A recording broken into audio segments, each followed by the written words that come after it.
Good morning all of you. मैं सुमन चौधरी श्याम शिक्षण प्रशिक्षण संस्था से आज ऑनलाइन क्लास के साथ आज हम पढ़ रहे हैं भारतीय समाज और शिक्षा। उसके अंदर सेकंड यूनिट है शिक्षा की चुनौतियाँ।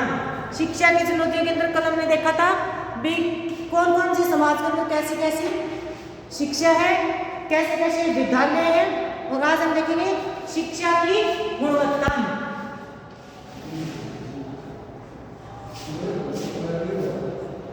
शिक्षा की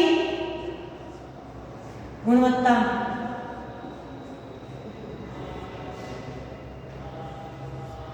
शिक्षा की गुणवत्ता कैसी है? शिक्षा की गुणवत्ता, शिक्षा की चुनौतियों के अंदर हम देखेंगे कि पिछले 10 वर्षों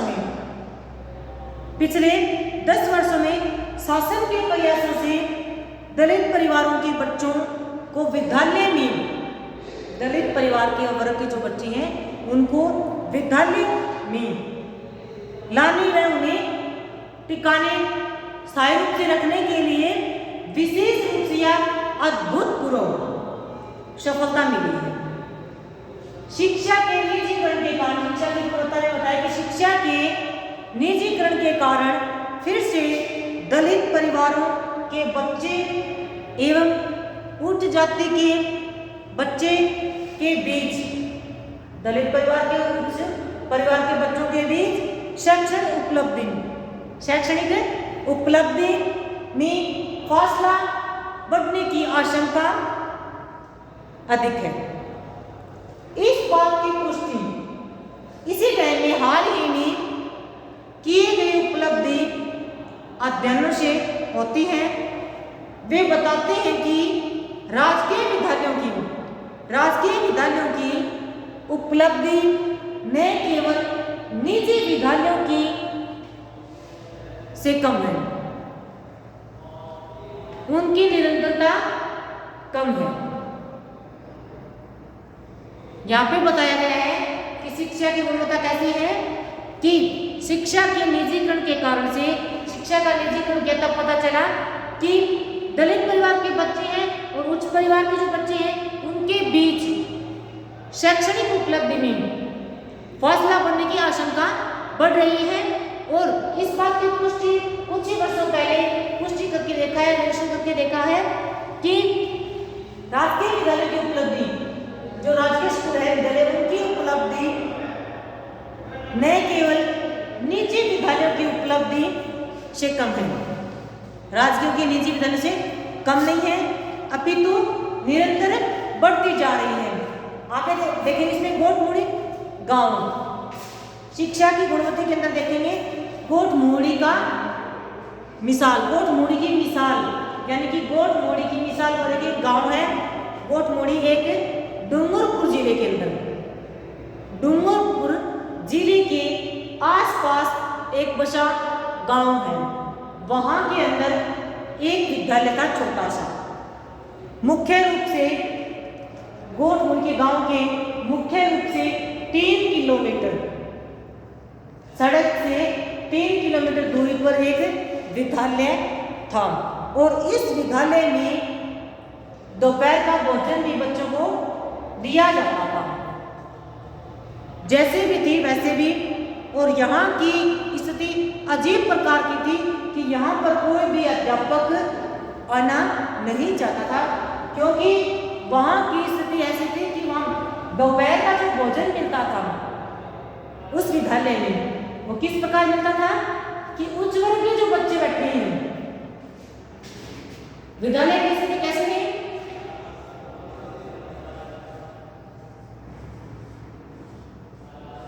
उच्च वर्ग के बच्चे बैठे हैं, उधर बैठे हैं निम्न वर्ग के।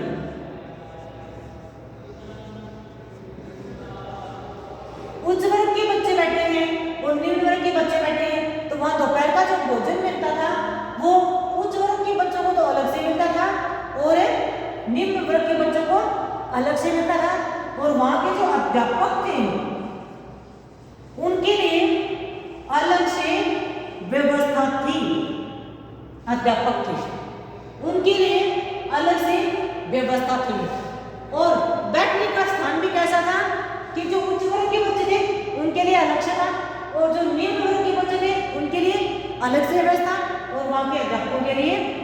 अलग व्यवस्था थी।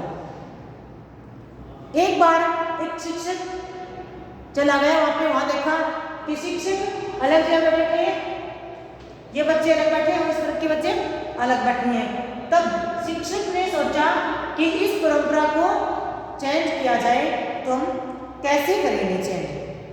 एक अध्यापक, जैसे ही दोपहर का भोजन आया, एक अध्यापक स्वयं अपने हाथ मुंह धोकर बाहर पेड़ों पे लगे हुए टॉवल से अपने हाथ साफ कर लिए, जहाँ पे ये बच्चे साफ कर रहे थे और ये बच्चे भी। अध्यापक ने जो निम्न वर्ग के बच्चे टॉवल यूज कर रहे थे, उन टॉवल का यूज कर लिया, और जहाँ पे निम्न वर्ग के बच्चे बैठे थे वहीं स्टेज पे जाके अध्यापक बैठ गए, और जो खाना इन वर्ग के बच्चों को मिला वही खाना एक अध्यापक खाने लगे, और जो पानी ये वर्ग पी रहे थे वो एक अध्यापक ने पिया।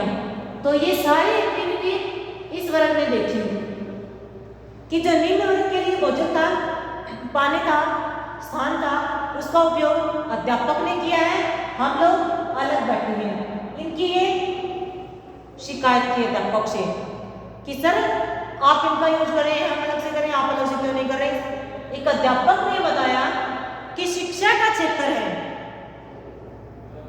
शिक्षा का स्थान है, शिक्षा सबके लिए जरूरी है, सबके लिए समान है।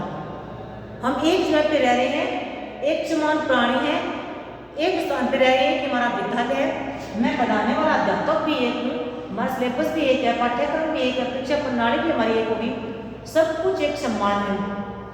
तो हम भोजन के लिए अलग अलग व्यवस्था क्यों बनाए, जगह हमारी अलग अलग क्यों बनाए, हम साथ मिलकर क्यों नहीं खा सकते। हम दो लोग साथ मिलकर बैठे हैं, कोई दिक्कत नहीं, आप लोग भी हमारे साथ बैठे। जैसे जैसे प्रक्रिया अध्यापक ने चेंज की, वैसे वैसे इन लोगों के बीच की भी दूरियां समाप्त हो गई। जहाँ पे उच्च वर्ग बैठे थे वहां पे भी निम्न वर्ग भी आके बैठने लगे, और अध्यापक भी उसके साथ शामिल हो गए, सारी प्रक्रियाएं एक साथ चलने लगी।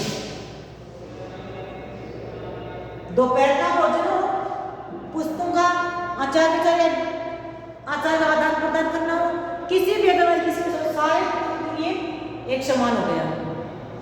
तो वहां के विद्यालय का वातावरण ऐसा था कि अलग अलग स्टेट के बच्चे अलग अलग बैठेंगे, अलग अलग जाति के बच्चे अलग अलग बैठेंगे, खाना भी उनके लिए अलग अलग होगा, क्लासें भी अलग अलग। एक अध्यापक इसीलिए वहां पे नहीं चाहते थे कि वहां का वातावरण अनुचित था, किसी टाइम एक अध्यापक ने वहां के वातावरण को चेंज कर दिया। हमने देखी शिक्षा की गुणवत्ता, वो कहाँ की देखी, गोटमुड़ी की मिसाल थी, जो एक काफी स्थित था। गोटमुड़ी का गांव डूंगरपुर जिले के आसपास में बसा हुआ था, और वहां पे 3 किलोमीटर दूरी की सड़क के पार एक विद्यालय था। अब देखेंगे हम शिक्षा की गुणवत्ता के अंदर देखेंगे कि विद्यालय की संस्कृति कैसी होनी चाहिए। विद्यालय की संस्कृति, विद्यालय की संस्कृति,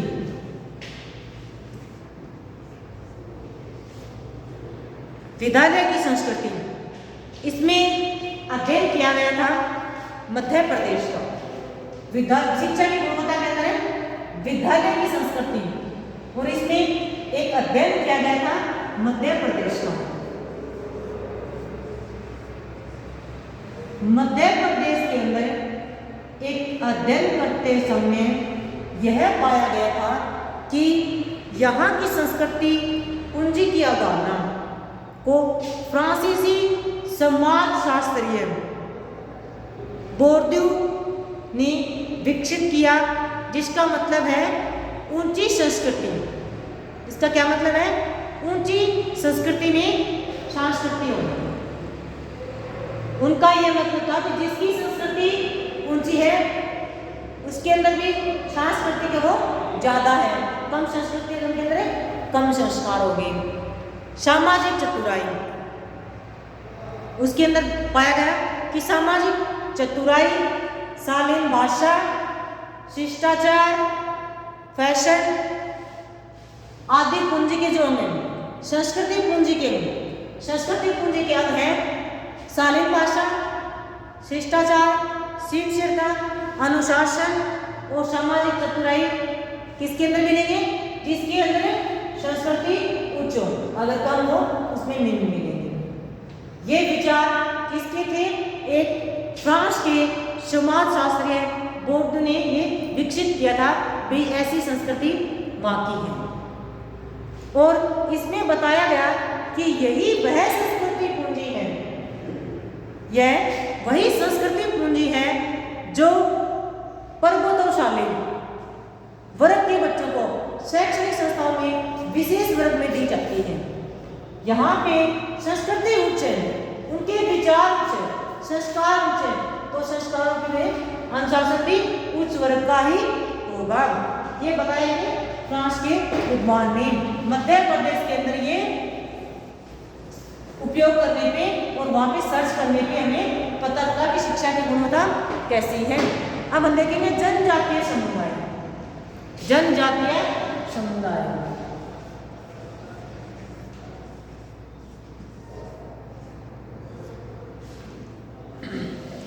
जनजातीय समुदाय में क्या बताया कि भारत में जनजाति, अपने भारत में जनजाति का शब्द का प्रयोग उपनिवेश काल में प्रारंभ किया गया था। भारत के अंदर जनजाति शब्द का उपयोग उपनिवेश काल में प्रारंभ किया गया था।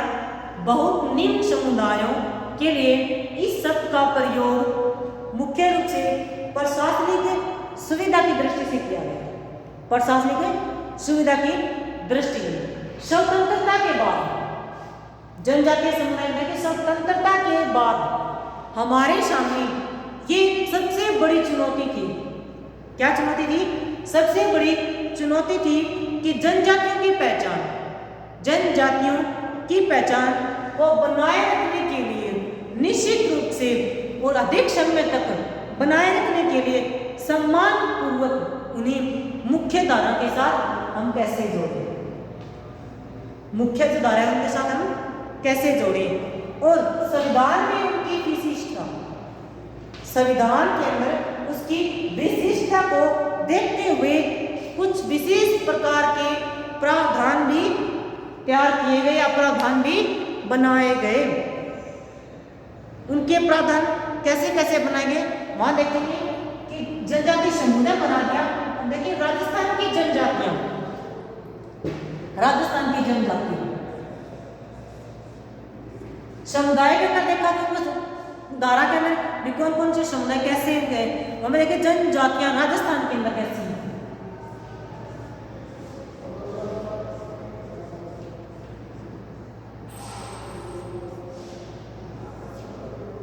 जनजातियां राजस्थान की जनजाति देखेंगे कि राजस्थान की आबादी में लगभग 12.6%। कितने परसेंट है? 12.6% जनजातियों का है। भारत की जनजाति आबादी में से लगभग 8.4% राजस्थान में रहती है। राजस्थान में कितनी रहती है? 8.4% लगभग जनजाति का। और ज्यादातर जनजाति, इनमें से ज्यादातर जनजाति आबादी दक्षिणी जिलों में रहती है, दक्षिण की तरफ जिलों में, और विशेषकर बांसवाड़ा, डूंगरपुर, सिरोही और उदयपुर जिलों में है। अन्य जिलों में भी जनजातीय समुदाय निवास करती है, जनजातीय समुदाय। और इनमें ये बताया गया कि राजस्थान में लगभग कितनी जातियां हैं? राजस्थान के अंदर मुख्य रूप से 12 जनजातियां। राजस्थान में लगभग 12 जनजातियां हैं, जिनमें से प्रमुख है मीणा, जो राजस्थान की कुल जनजाति प्रमुख बताइए। मीणा कौन सी है? मीणा जो राजस्थान की प्रमुख जनजाति है। आबादी है कितना, इसका कितना परसेंट लोग रहते हैं? 53.5%।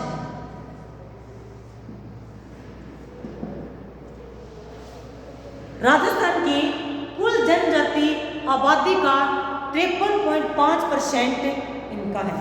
और सेकंड नंबर पे है भील जनजाति। सेकंड नंबर है भील जनजाति। भील जनजाति का कितना भाग जनजाति राजस्थान के अंदर है? 39.5%, 49.55। भील जनजाति का है 39.5%।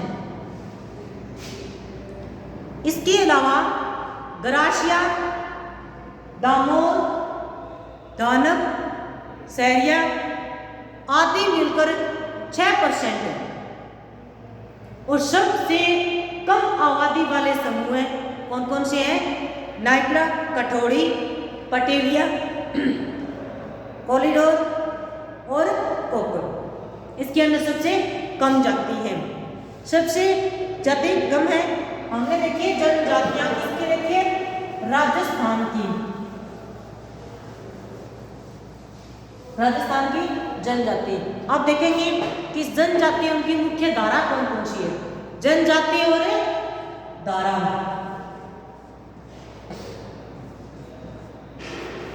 जनजातियां और मुख्य धारा किसके अंदर कौन कौन सी धाराएं आती हैं? 1960 के दशक में, सन 1960 के दशक में समाजशास्त्रियों के बीच 1960 के समाजशास्त्रियों के बीच इस प्रश्न को लेकर वाद विवाद हो गया था। क्या हुआ था कि जनजातियों को मुख्य धारा में जनजातियों को मुख्य धारा में कैसे डिवाइड करें? जनजातियों को मुख्य धारा की जाति के आधारित कृषक समाज का एक प्रकार माना जाए अथवा वे पूर्ण रूप से एक भिन्न प्रकार के समुदाय हैं। और समाजशास्त्री कौन था? समाजशास्त्र A.R. देसाई। समाजशास्त्र A.R. देसाई। A.R. देसाई समाजशास्त्री A.R. देसाई भारतीय जनजाति को 3 वर्गों में बांटा है। कितने वर्गों में? 3 वर्गों में बांटा है। पहले वर्ग में विशुद्ध जनजातियों को A.R. देसाई ने 3 वर्गों में बांटा है। पहले वर्ग में रखा है विशुद्ध जनजातियां जो कि मुख्य धारा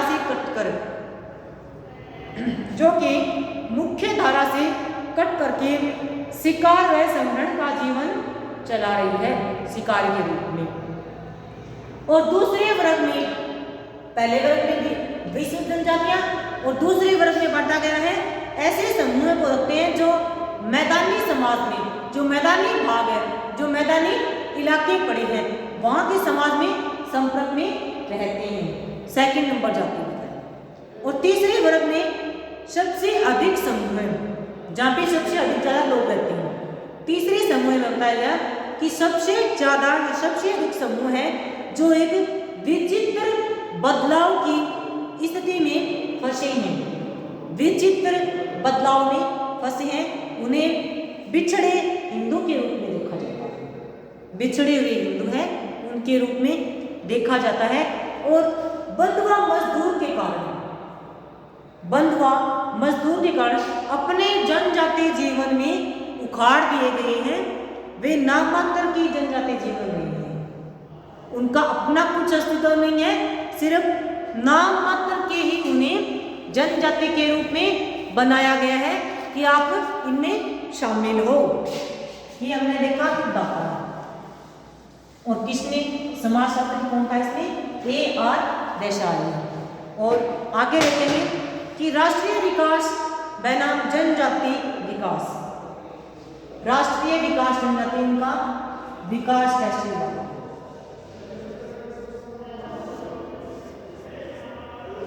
राष्ट्रीय जनजाति बनाम राजनीति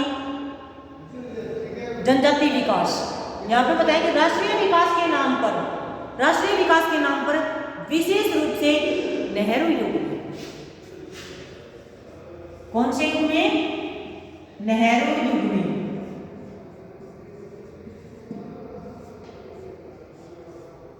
नेहरू युग में बता रहे हैं कि बड़े बड़े बांध बनाए गए, कारखाने स्थापित किए गए, खानों की खुदाई शुरू की गई, क्योंकि जनजाति इलाकों में देश में खनिज की आवश्यकता थी।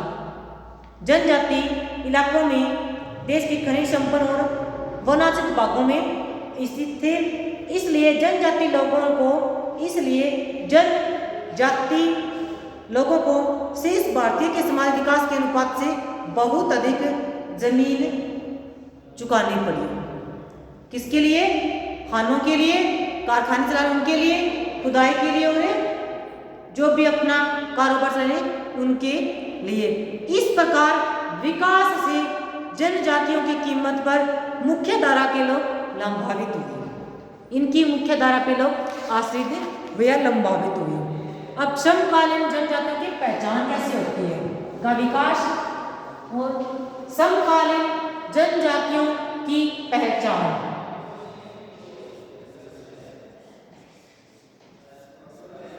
समकालीन जनजाति की पहचान कैसे करेंगे? दो प्रकार के मुद्दों ने जनजातीय आंदोलन को बढ़ावा देने से सबसे महत्वपूर्ण भूमिका निभाई है। दो प्रकार के मुद्दों में कौन कौन से होते हैं? पहले प्रकार के वे मुद्दे हैं जो भूमि या विशेष रूप से वनों जैसे अत्यंत महत्वपूर्ण संसाधन। दो प्रकार के मुद्दे बोले हैं। पहला किस प्रकार का मुद्दा?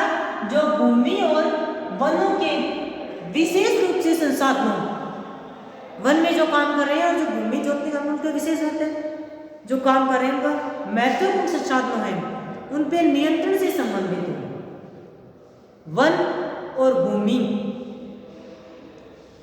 जैसी अत्यंत महत्वपूर्ण संसाधन है, उनके ऊपर नियंत्रण। और दूसरे प्रकार का मुद्दा है सांस्कृतिक पहचान से मामलों में। पहला तो हो गया भूमि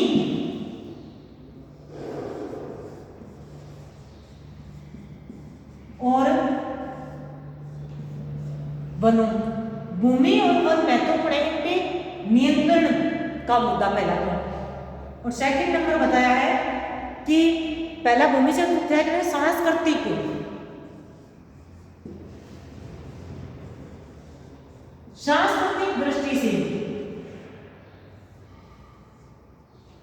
सांस्कृतिक दृष्टि से लोगों की पहचान दो मुद्दों से होगी पहचान करने के लिए। अब देखेंगे जनजातीय शिक्षा की समस्याएं। जनजाति के जो भी लोग हैं उनकी शिक्षा की समस्याएं कैसी है, किस प्रकार से आती हैं समस्याएं।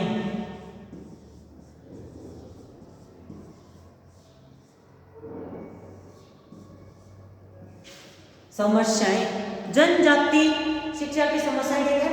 हमने ये देखा है, विशेष तौर से महसूस भी किया होगा, हमने देखा है कि भारतीय जनजातियां आज भी अपने अस्तित्व के लिए, भारतीय लोग हैं कि जनजातियां वो अपने अस्तित्व के लिए आज भी संघर्ष कर रही है।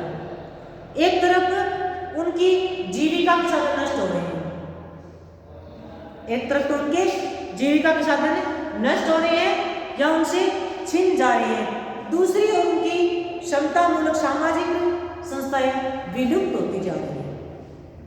लोगों की आर्थिक स्थिति सुधारने के लिए जो भी साधन है वो भी नष्ट हो रहे हैं, उनसे छीने जा रहे हैं। और दूसरी ओर उनकी सांस्कृतिक विरासत जो मिली है वो उनसे लुप्त हो जा रही है। और उनके साथ उनकी भाषा और संस्कृति, उनको भी विलुप्त होते हम देख रहे हैं। और अपने जीवन के साधन, आजीविका कमाने के लिए जीवन के जो भी साधन है, सामूहिक जीवन प्रणाली और संस्कृति के खोने के साथ में भी है। बंधुआ मजदूरी, घुमक्कड़ मजदूरी करने पर विवश हो गए। लोगों के पास खुद के साधन नहीं है, खो गए हैं, किसी के द्वारा छीन ले गए हैं, तो घुमक्कड़ जीवन यानी कि अलग अलग स्थानों पर जाकर भी मजदूरी करने का वो लोग विवश हो गई है। एक स्थान पे उनको काम नहीं मिल रहा है तो अगले स्थान पे उनको भी जाना पड़ेगा। उनकी एक समस्या होगी। अब हम देखेंगे कि आदिवासी शिक्षा की समस्या, उनकी योजनाएं कैसे हैं। आदिवासी शिक्षा होगी, आदिवासी शिक्षा की में समस्या, उनकी योजनाएं क्या है कि हमारे देश में आदिवासियों की शिक्षा, हमारे देश में आदिवासियों की शिक्षा के समक्ष कुछ विशेष प्रकार की चुनौतियां थी। सबसे अहम बात यह है, सबसे महत्वपूर्ण बात यह है कि 1990 के दशक में, सन 1990 की ईस्वी में सुदूर आदिवासी अंचलों में बहुत कम विद्यालय खुले थे। स्कूलों की संख्या बहुत कम थी। आदिवासी समुदाय जंगलों के बीच और दुर्गम इलाकों में रहते थे। दुर्गम मतलब अधिक से अधिक कठिन होगा। उन इलाकों में वो लोग रहते थे और आमतौर पर बहुत छोटी बस्तियों में दूर दूर रहते थे। विशेष रूप से वो लोग अपने घरों को छोटी छोटी बस्तियों में बना के रखते थे। क्यों रखते थे?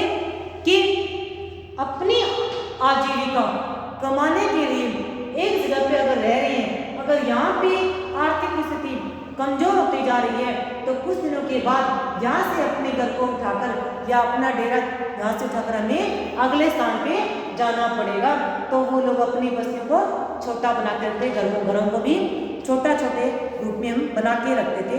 ऐसे क्षेत्रों में विद्यालय खोलने के लिए पर्याप्त मात्रा में प्रयत्न नहीं किया जा सकता कि जहाँ की बस्ती बहुत छोटी हो, कुछ समय के लिए हो, कम संख्या में लोग रहे, वहाँ पे विद्यालय नहीं खोले जाने के प्रयास किए गए। और इसी कारण से ही उन क्षेत्रों में मध्यम वर्ग के शिक्षक जाकर रहना भी पसंद नहीं करते थे। उनकी समस्याएं विशेष रूप से ये थी समस्याएं। अब इनके अंदर है धारा। कौन कौन सी धारा थी? एक तो धारा 13 के अंदर इनका बताया गया था, एक 14 के अंदर, धारा 13 के अंदर बताया गया कि आदिवासी का यह अधिकार है।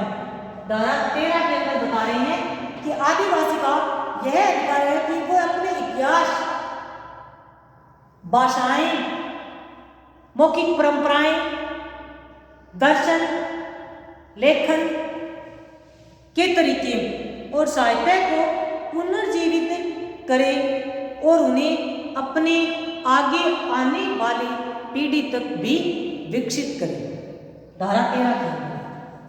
और धारा 14 के अंदर क्या बताया कि आदिवासी लोगों का ये अधिकार है कि वे अपनी शैक्षणिक संस्थाएं, धारा 14 के अंदर बता रहे हैं कि आदिवासियों का ये अधिकार है कि शैक्षणिक संस्थाएं स्थापित करके उन पे नियंत्रण में रखें, जिनमें उनकी वो भाषाएं, उनकी संस्कृति के अनुरूप शिक्षा दी जाए और वो शिक्षा को प्राप्त कर सके। 2 धाराओं के अंदर ये बताया गया। आगे इस यूनिट का समेकन कैसे करवा रहे हैं कि जाति एक जटिल संरचना है। बात है इसका यहाँ से शिक्षा की चुनौतियां, यहाँ पे पिछले मैंने देखा था जातियां, जनजातियां, यहाँ पे जाति एक जटिल संरचना है जो संस्कृत के है। इसके कुछ नियम और अपवाद भी हैं इसके अंदर। जैसा कि हमने देखा अतीत से भी इस व्यवस्था को चुनौती दी जाती है। इसका स्वरूप कुछ बदलता रहता है हर वक्त समय के अनुसार। भारत की आज़ादी के बाद कानून अस्पष्टता का निर्मूलन किया गया। इसके कुछ सकारात्मक प्रभाव समाज पर भी दिखाई दिए। आज हमने शिक्षा की चुनौतियों के अंदर शिक्षा की गुणवत्ता देखी है और इस शिक्षा की चुनौती सेकंड नंबर यूनिट थी हमारी। इस यूनिट की आज समाप्ति हो रही है। लास्ट में समेकन हमने कर दिया इसका कि इसके अंदर क्या क्या दिया है, कैसी शिक्षा थी, किस किस जाति के अंदर कैसी थी, कैसी उसकी योजना थी, क्या क्या की समस्या थी, ये हमने कंप्लीट कर लिया। आज की हमारी सेकंड यूनिट कंप्लीट। कल हम थर्ड यूनिट के बारे में पढ़ेंगे अगले नेक्स्ट क्लास में। Thank you.